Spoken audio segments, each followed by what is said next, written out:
برهي ولا أما أنا برون جمعون كذا أقيا غير من هير جمع كان أقيا والنتي برون أقيا سون هايت أقيا من تاول هايت برون بن من لمن ركت باللمن بن مدركة الفكرة مني في القائم تفسير هي قال مريا قلت شنو كلوادن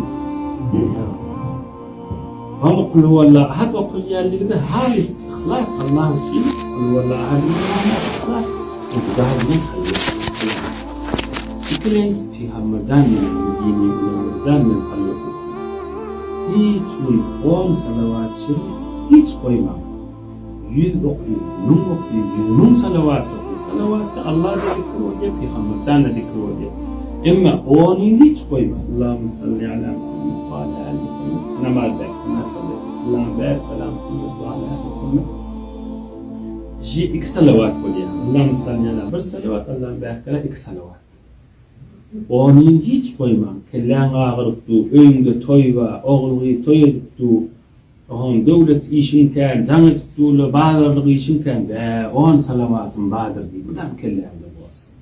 10 salavatının Medine-i Münevvere canın muhabbetinin halvet ettiğini. Moğol düşünün.